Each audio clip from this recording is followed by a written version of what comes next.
गांव का नाम था शांतिनगर। चारों ओर हरियाली, बीच में पगडंडी और लोगों के चेहरों पर मेहनत की चमक। उसी गांव के कोने में एक पुराना सा पर सुगंध से भरा ठेला था, आकाश चिकन करी वाला। आकाश अपने काम में निपुण था। उसकी करी का स्वाद इतना मशहूर था कि लोग दूर दूर से खाने आते थे। उस सुबह भी जैसे रोज वह जल्दी उठ गया। सूरज अभी अभी उगा था, आसमान सुनहरा हो रहा था।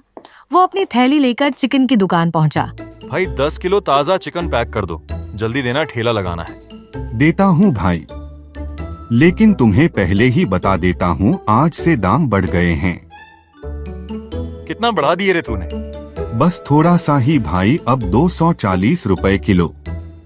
आकाश ने गहरी सांस ली। हे भगवान, ठीक है दे दे, और कोई चारा भी तो नहीं है। वो चिकन लेकर चला आया, लेकिन दिल में चिंता थी। अगर दाम बढ़ा तो प्लेट भी बढ़ानी पड़ेगी। ऐसा करने से लोग नाराज भी हो सकते हैं। दोपहर को जब उसने ठेला लगाया तो उसके पुराने ग्राहक आ पहुंचे।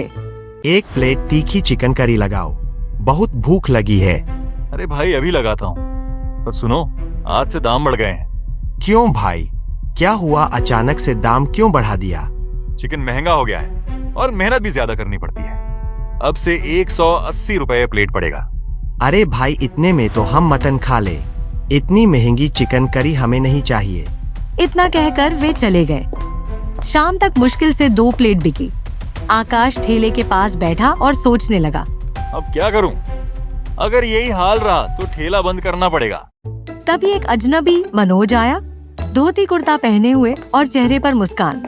भैया 1 प्लेट मटन करी देना। मटन नहीं है भाई, चिकन करी है। दूं क्या? अच्छा चलो वही दे दो, बहुत भूख लगी है। वो आदमी खाने लगा। कुछ देर बाद, भाई तुम्हारी करी में तो बड़ा स्वाद है, बस कमी है मटन की। आप ठीक कह रहे हो भाई, पर मैंने कभी मटन बनाया ही नहीं। अरे भैया, तुम्हारे गांव में वैसा मटन कोई नहीं बना सकता जैसा बिहार का होता है। मसाला और तीखापन बस वहीं का असली होता है। अच्छा, आप बिहार से हैं? हाँ भैया, वहीं का हूँ। और मैं बता दूं, अगर तुम चाहो तो तुम्हें बिहार का असली मटन मसाला सिखा सकता हूँ।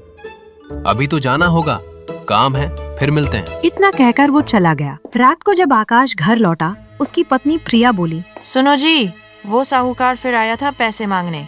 हमें जल्दी उसका कर्ज चुकाना होगा। कैसे दूं प्रिया? अब तो चिकन करी भी नहीं बिक रही, कहाँ से लाऊं पैसे? अगर ये नहीं बिक रही तो कुछ नया सोचो, कुछ ऐसा जो लोगों को पसंद आए। आकाश एकदम ठहर गया। अचानक उसे उस मनोज की बात याद आई। प्रिया, लगता है अब हमारा स्वाद बदलने वाला है। कल से कुछ नया शुरू करते हैं। अगली सुबह आकाश ने जल्दी उठकर अपने ठेले को देखा, जैसे वो भी कुछ नया इंतजार कर रहा हो। आज उस मनोज भाई को ढूंढना ही होगा, वही कुछ रास्ता दिखाएगा। वो पूरे गांव में घूमता रहा, चौपाल पर गया, चाय की दुकान पर पूछा, कुएं के पास वयोवृद्ध दीनदयाल से भी पूछा। बाबा, कल एक बिहारी आदमी आया था, लंबा गोरा हंसमुख था, देखा कहीं? नारे आकाश, यहाँ तो ऐसा कोई नहीं दिखा। आकाश का चेहरा उतर गया। अब कहाँ ढूंढूं उसे? सोचते हुए वो बाजार की तरफ चल पड़ा। वहाँ एक मटन का ठेला था। मसालों की खुशबू हवा में तैर रही थी। वो पास गया तो देखा वही मनोज मजे से मटन खा रहा था। आकाश ने राहत की सांस ली। अरे मनोज भाई, मैं तुम्हें पूरे गांव में ढूंढ रहा था और तुम यहाँ मटन खा रहे हो। अरे भाई, अब जा ही रहा था तुम्हारे गांव से, सोचा जाते जाते थोड़ा मटन खा लूं।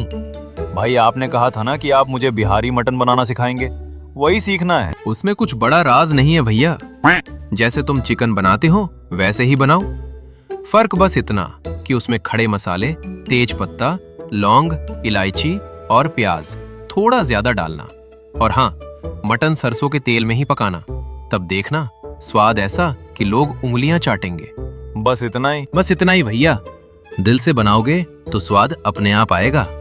धन्यवाद भाई, कल से मेरा ठेला मटन करी वाला ठेला बनेगा। और दोनों अपने अपने रास्ते चल पड़े, एक नया स्वाद और नई उम्मीद लेकर। अगले दिन सुबह सुबह आकाश उत्साह से भरपूर उठ गया।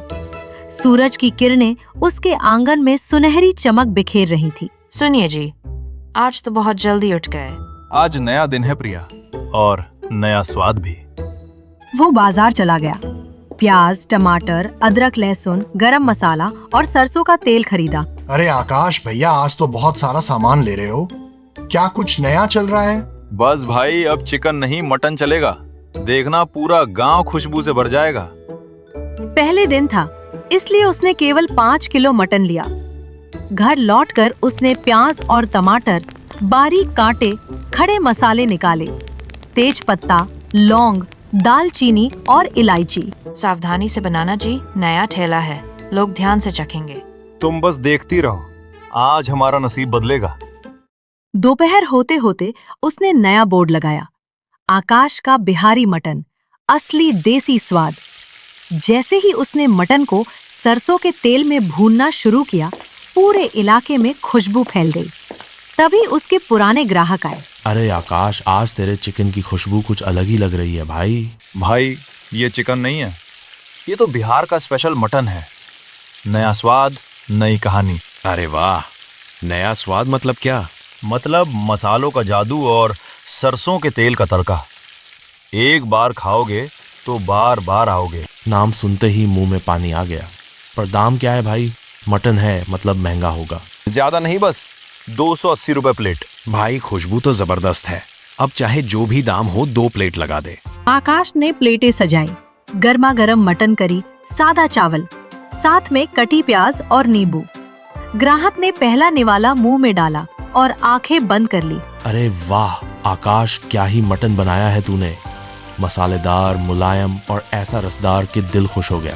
हाँ भाई, तेरे बिहारी मटन की तो बात ही कुछ और है। अब गांव के बाकी मटन वालों की छुट्टी। भीड़ बढ़ने लगी। सारा गांव आकाश के मटन की तारीफ में डूब गया। लेकिन उसी समय गली के कोने पर 3 पुराने मटन ठेले वाले रमेश, सुरेश और दिनेश एक दूसरे को देख रहे थे। देखा, अब तो सब इसके ठेले पर जा रहे हैं। अगर ऐसा चला तो हमारे ठेले बंद हो जाएंगे। कुछ तो करना पड़ेगा, इसका ठेला बंद कराना ही होगा। शाम को जब आकाश ने ठेला समेटा, उसकी आंखों में चमक थी। कैसा गया दिन? आज का दिन सबसे अच्छा था। बिहारी मटन ने कमाल कर दिया। लेकिन उसे क्या पता था कि अब उसकी असली परीक्षा शुरू होने वाली थी। अगले दिन सुबह आकाश पूरे जोश में था। वो गुनगुनाते हुए मटन भून रहा था। तभी उसके पास तीनों पुराने मटन ठेले वालों में से 2, रमेश और सुरेश आए। अरे आकाश भाई, जरा इधर तो आना, 2 मिनट बात करनी थी। कहो भाई, क्या बात है? कुछ नहीं, बस तुम्हारा मटन तो पूरे गांव को दीवाना कर गया है। अब हमारे ठेले पर कोई नहीं आता। सोचा हमें ही अपने पास काम पर रख लो। अरे भाई, मेरा ठेला इतना बड़ा कहाँ कि किसी को नौकरी दूं? मैं तो खुद ही मुश्किल से संभालता हूँ। ठीक है आकाश, जैसा ठीक समझो, हम चलते हैं। इतना कहकर वो दोनों धीरे धीरे आगे बढ़ गए। आकाश को क्या पता, उसी वक्त तीसरा ठेले वाला दिनेश पीछे से आकर उसके भगोने में एक छिपकली डाल गया और चुपचाप भीड़ में गायब हो गया। कुछ देर बाद गांव के प्रधान विजय सिंह और उनका एक साथी वहां पहुंचे। अरे आकाश, तेरे मटन की बहुत चर्चा सुनी है। आज हम भी चखेंगे तेरी मशहूर बिहारी करी। जी प्रधान जी, आज आपको ऐसा स्वाद मिलेगा कि याद रह जाएगा। उसने झटपट गर्मा गर्म मटन चावल के साथ परोसा और सामने रख दिया। प्रधान विजय सिंह ने पहला कौड़ लिया, मुस्कुराए, लेकिन जैसे ही दूसरा निवाला उठाया, उनकी थाली में कुछ गिरा। अरे यह क्या? छिपकली? थाली जमीन पर गिर गई। आकाश, तू गांव वालों को ऐसी गंदी करी खिलाता है, शर्म नहीं आती? आज से तू इस गांव में ठेला नहीं लगाएगा। आकाश के पैरों तले जमीन खिसक गई। प्रधान जी, मैं कसम खाकर कहता हूँ, मुझे नहीं पता ये छिपकली कैसे आई। मैं कभी ऐसा नहीं कर सकता। पर कोई उसकी बात सुनने को तैयार नहीं था। प्रधान विजय सिंह और गांव वाले गुस्से में चले गए। आकाश वहीं बैठा रह गया, आंखें भर आईं। जब वो दोनों मुझे ठेले से दूर बुला रहे थे, तभी कुछ गड़बड़ लगी थी। जरूर उन्हीं ने ये किया होगा। उसने गहरी सांस ली। अब चाहे जो हो जाए, मैं इस साजिश का पर्दाफाश जरूर करूंगा। वो ठेला समेटकर चुपचाप घर चला गया।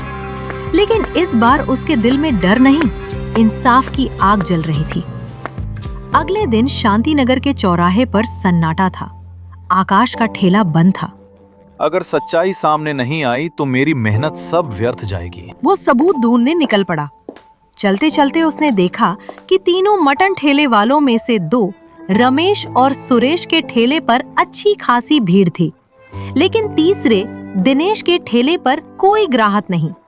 आकाश के चेहरे पर हल्की मुस्कान आई। यही मौका है, अगर मैं इसे अपने पक्ष में कर लूं तो सच्चाई खुद सामने आ जाएगी। वो सीधा उस ठेले वाले दिनेश के पास गया। दिनेश उसे देखकर चौंक गया। अरे आकाश, तू यहाँ? सुना था तेरा ठेला तो बंद हो गया। हाँ भाई, कुछ दिन के लिए। पर ये बता, तेरे ठेले पर तो कोई ग्राहक नहीं दिख रहा, बाकियों के ठेले पर तो लाइन लगी है। पता नहीं आकाश, कल तक सब ठीक था, आज कोई आ ही नहीं रहा। अगर तू चाहे तो मैं तुझे बिहारी मटन बनाना सिखा सकता हूँ। गांव वाले उसके दीवाने हैं। सच में सिखा देगा? बिल्कुल, पर एक शर्त है। कौन सी शर्त? मुझे पता है तुम तीनों ने मिलकर मेरे मटन में छिपकली डाली थी। अगर तू प्रधान जी के सामने सच्चाई कबूल कर ले तो मैं तुझे पूरा बिहारी मटन बनाना सिखाऊंगा। वैसे भी मेरा ठेला अब चल नहीं रहा। अगर सच्चाई बोल दूं तो मुझे नया स्वाद भी सीखने मिलेगा। ठीक है आकाश, चलो प्रधान जी के पास चलते हैं। दोनों सीधे प्रधान विजय सिंह के घर पहुंचे। वो ठेले वाला दिनेश बोला, प्रधान जी, आकाश बेगुनाह है, हमने ही मिलकर उसकी करी में छिपकली डाली थी, गलती हमारी थी। क्या तुम तीनों ने एक निर्दोष को फंसाया? ये बहुत बड़ी गलती है। आज से तुम तीनों गांव में ठेला नहीं लगाओगे। फिर उन्होंने आकाश की तरफ देखा और मुस्कुराकर कहा, और आकाश, आज से तू ही गांव का अकेला मटन वाला होगा। तेरा ठेला ही असली ठेला कहलाएगा। धन्यवाद प्रधान जी, आज मेरा विश्वास जीत गया। अगले ही दिन आकाश ने फिर से अपना ठेला लगाया। शांति नगर के लोग उमड़ पड़े। पहले से भी ज्यादा भीड़ थी और यूं आकाश बना गांव का मशहूर बिहारी स्पाइसी मटन वाला। मेहनत, सच्चाई और स्वाद का सच्चा उदाहरण।